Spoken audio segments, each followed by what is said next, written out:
अधूरी रूह। कहते हैं जब इंसान की आखिरी इच्छा अधूरी रह जाती है तो उसकी रूह इस दुनिया से जा नहीं पाती। वो भटकती रहती है, कभी हवाओं में, कभी परछाइयों में, तो कभी किसी अपने के दिल में। ये कहानी है एक ऐसे ही अधूरी रूह जो न पूरी तरह जिंदा थी न पूरी तरह मृत। उत्तर प्रदेश के एक छोटे से गांव भीमपुर के किनारे एक पुरानी हवेली थी। लोग उसे राय हवेली के नाम से जानते थे। वह हवेली करीब 100 साल पुरानी थी। ऊंची ऊंची दीवारें, जंग लगे फाटक, टूटे खिड़की दरवाजे और हर रात 12 बजे किसी के रोने की आवाज। गांव वाले कहते थे वहाँ एक लड़की की रूह भटकती है। कई साल पहले उस हवेली में राय साहब रहते थे। उनकी एक ही बेटी थी, मीरा। मीरा बहुत सुंदर थी, लंबे काले बाल, बड़ी मासूम आंखें और दिल इतना साफ कि जैसे शीशा। लेकिन उसकी मौत रहस्यमयी थी। कहते हैं वो एक रात अचानक गायब हो गई और 3 दिन बाद उसकी लाश हवेली के पीछे वाले कुएं में मिली। उसके बाद से हवेली वीरान हो गई। करीब 20 साल बाद दिल्ली से एक लड़का गाँव लौटा। नाम था आरव। आरव बचपन में भीमपुर में रहता था, लेकिन उसके माता पिता शहर चले गए थे। अब उसके दादा की मौत के बाद उसे पुश्तैनी जमीन बेचने आना पड़ा। गांव पहुंचते हैं उसे राय हवेली के बारे में फिर से बातें सुनने को मिली। उधर मत जाना बेटा, वो ठीक जगह नहीं है।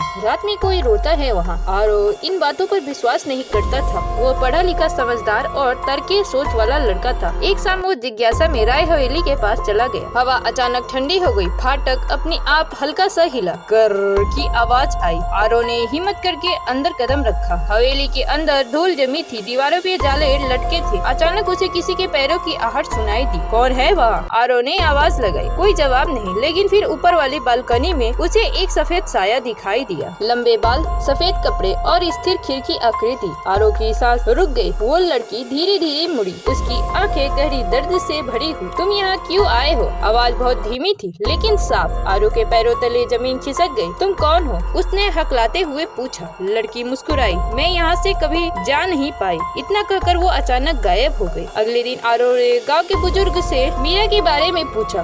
सबकी आंखों में डर था। एक बूढ़े चाचा बोले, मीरा किसी से प्यार करती थी, लेकिन राय साहब को मंजूर नहीं था। उस रात बहुत झगड़ा हुआ था हवेली में। सुबह वो गायब थी, लेकिन किसी ने पूरी सच्चाई नहीं बताई। आरव को अजीब सा लगने लगा। उसे वो लड़की बार बार याद आती। उसकी आंखों में जो दर्द था वो बनावटी नहीं हो सकता था। एक रात आरव फिर हवेली गया। इस बार वो लड़की उसके सामने आ गई। तुम वापस क्यों आए? उसने पूछा। आरव ने हिम्मत जुटाई। तुम्हें यहाँ क्या चाहिए? लड़की की आंखों से आंसू बहने लगे। मुझे इंसाफ चाहिए, उसने बताया। उसका नाम मीरा था। वो गांव के एक लड़के विक्रम से प्यार करती थी। राय साहब को ये मंजूर नहीं था। उन्होंने विक्रम को गांव से भगा दिया। उस रात मीरा ने घर छोड़ने की कोशिश की, लेकिन उसके अपने पिता ने उसे कमरे में बंद कर दिया। झगड़ा हुआ, धक्का लगा, वो सीढ़ियों से गिरी और बेहोश हो गई। राय साहब ने बदनामी के डर से उसे मरा हुआ समझकर कुएं में फिकवा दिया, लेकिन मीरा तब भी जिंदा थी। वो कुएं में तड़पती रही, मदद के लिए पुकारती रही और धीरे धीरे उसकी सांसें थम गई। उसकी आखिरी इच्छा थी एक बार विक्रम से मिलना, लेकिन वो अधूरी रह गई। इसलिए उसकी रूह आज तक भटक रही थी। आरव स्तंभ था। लेकिन विक्रम कहाँ है? उसने पूछा। मीरा की आंखों में उम्मीद चमकी। वो अभी भी जिंदा है। गाँव के बाहर एक बूढ़ा आदमी रहता था, वही विक्रम था।